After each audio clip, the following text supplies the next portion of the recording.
What is up, guys? In this video I'm going to be going over several tips to hopefully help you stop losing fights on Doom Island. As always, if you guys do find this video to be helpful, informative, interesting, remember to give it a like, subscribe if you'd like to see more, and comment down below what you think of the concept of Doom Island, because I'm not the biggest fan of playing as Doom or playing against Doom, but I think the concept of like having an island that spawns somewhat infrequently to be something like kind of special to mix up the match is pretty interesting. However, Fortnite is going to be increasing the spawn rate of Doom Island every day until the next update, which should be on Tuesday the 17th. I'm currently recording this on Saturday, and the spawn rate is 25%. Yesterday it was 20%. Tomorrow it might be even higher, and then Monday, again higher. So while you might not see Doom Island that frequently over the course of the past week, you're probably going to be seeing it a lot more if you play this weekend. So this video is going to be pretty helpful. The first thing I'm going to recommend is just to get what loot you need and to try to get the medallions. Obviously, the better loot you have, the more prepared you're going to be to fight. But also, I think the scan medallion and the siphon medallion are really helpful for fights on the island, because getting that scan, you're going to be more aware of your surroundings, where people are, where the next opponent is likely to be coming from. If you get someone weak and they get away, having a scan happen makes it a lot easier to finish that elimination. And then siphon is the same way. Like if you have siphon medallion and you get an elimination, you get health back, and this is always going to be helpful. But I think it's going to be even more helpful when you're fighting on the island, because it's often a situation where you're just constantly fighting and potentially getting chain third-partied. So getting that little bit of health from the siphon medallion can be really helpful and really clutch in those moments. Not only are these medallions going to be really helpful for helping you win fights on the island, but getting them also means you've eliminated some of the more threatening players in the lobby. I've talked about this countless times in many videos ever since Fortnite started really ramping up the mid-match objectives, especially in Chapter 5 with the medallions. But once you take out the medallion players, or take out the players going for the mid-match objectives, you've typically eliminated a lot of the more aggressive players in the lobby and made the game much easier for yourself. Not only do you get the benefit of the medallion, but you get somebody who probably would have been a threat out of the lobby, and I think that is really helpful for fights on these islands. Like, let's say you have a really good player in the lobby, right? Would you rather fight them in a one-on-one fight and maybe win or lose early on in the game? Or would you rather play the match out for minutes longer, maybe 10 plus minutes longer, get into a fight on island, and then get third-partied by them? Like me personally, I would rather just fight them earlier on in a situation where I'm less likely to get third-partied maybe, and also just get it out of the way early on. If they're going to eliminate me, GG's will go next. I'd rather do that now rather than waiting all game. So I feel like getting the medallions makes your life a lot easier, but getting rid of those threats also makes your life a lot easier when it comes to, fighting on the island.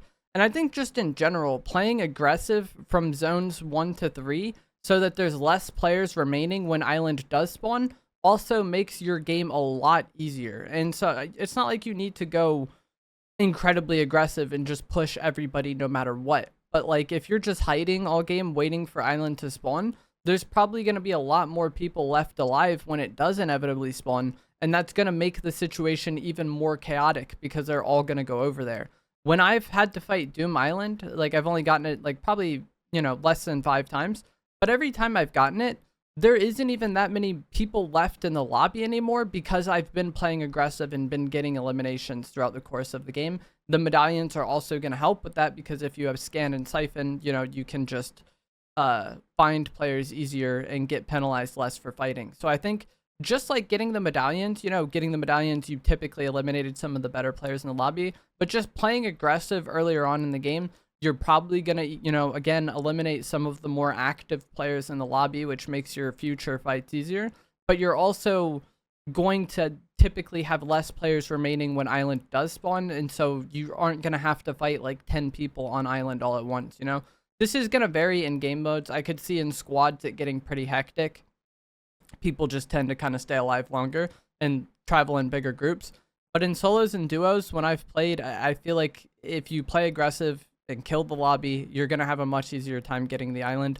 Another thing that's going to make it a lot easier for you is to carry mobility. This is kind of a a rough topic right now because Fortnite did decrease the spawn rate of the jetpack earlier this week, but I've been using double mobility recently with the War Machine hover jets and the Shuri Black Panther claws, and I really like this for getting around the map quickly and resetting fights if I need to, which is going to be pivotal on the island. Like, if you're fighting on island and losing the fight, having double mobility to get away and reset the fight is huge. Whereas, like, if you only have single mobility, that person is probably going to be able to keep pace with you and catch up and get you. But I feel like having Black Panther claws and jetpack makes it so much easier for you to reset fights, and it makes it easier for you to travel around the map quicker.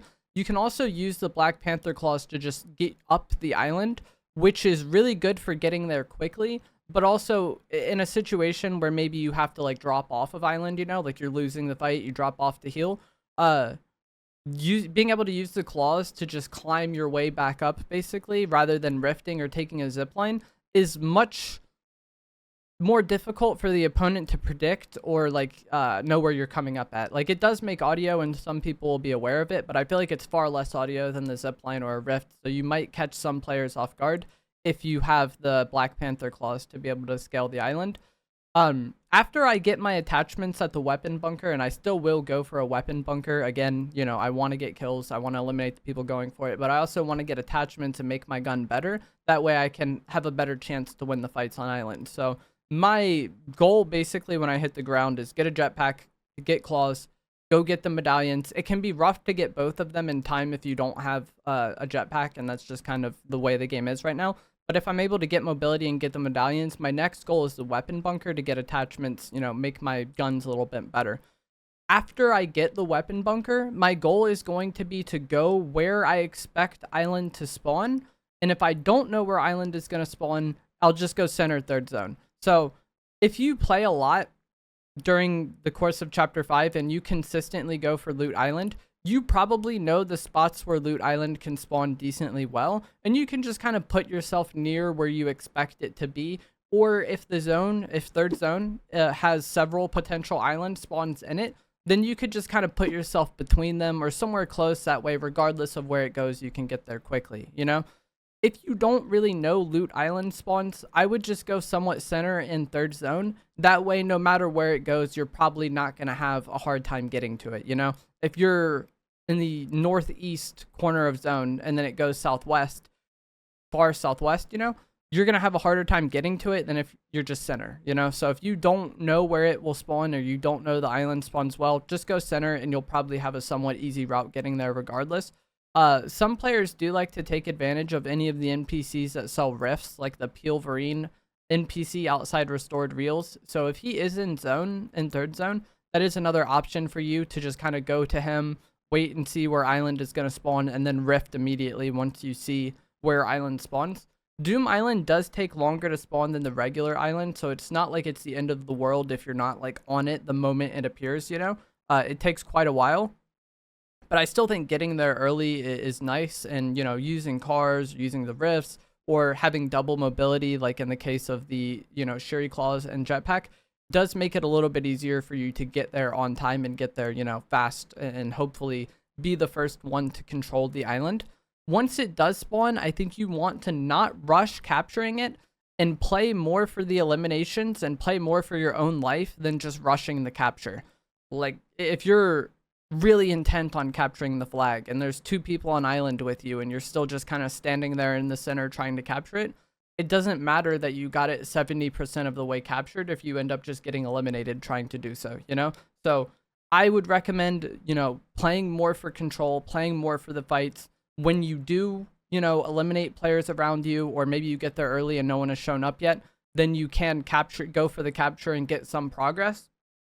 But anytime there's other people on the island or around the island, I think that should be your priority, because if you don't eliminate them, they're probably going to try to eliminate you, and then all the progress you got on island is worthless, you know? So I would highly, highly, highly recommend playing more for control, playing more for the eliminations, and then capturing it and getting progress on the capture during the downtime between fights or after the fights. Personally, I don't even want to become Dr. Doom, but I also don't want anybody else to become Dr. Doom. Like, I haven't even played against it, but I think the easiest way to stop losing to Doom himself is to just control the island and not let anybody else get it. So that's what I do. I just go up there, I fight the other players, I stop them from becoming Dr. Doom, and then I play from there.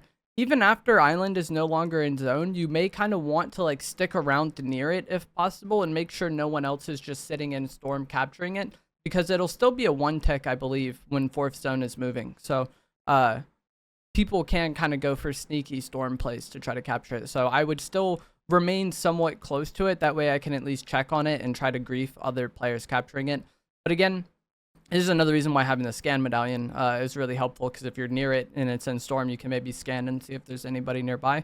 But again, my goal ultimately is to just control the island, eliminate other players, and just prevent anybody from becoming Dr. Doom at all. And every game I have gotten Doom Island, after I've cleared out Island and made sure that no one else got it, there's pretty much only AI in the match, or maybe 1 or 2 real players left. And from talking to other players in the community, this seems to be a pretty similar experience. And that is why I think playing around Doom Island from the moment the game starts is such a big deal, because if you win the fights here, not only do you avoid having to fight Dr. Doom, but the rest of the match typically should be very easy, because most players are aware of Doom Island being a thing and they're going to go for it. And there might be some people that are overwhelmingly passive, but typically those aren't going to be the bigger threats. Like I said, every game I've played, it's only been AI after Doom Island. So I think that if you control Doom Island, you eliminate everybody going for it, you probably win the game by doing so.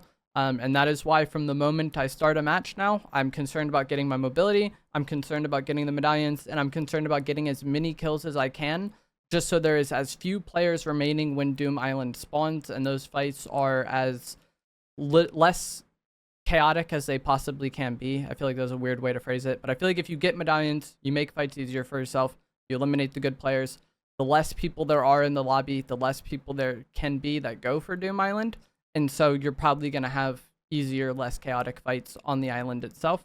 But that is going to be it for this video. As always, if you guys did find this to be helpful, informative, interesting, remember to give it a like, subscribe if you like to see more. Let me know what you think of Doom Island and the concept of Doom Island down in the comments below, and I will see you guys in the next one.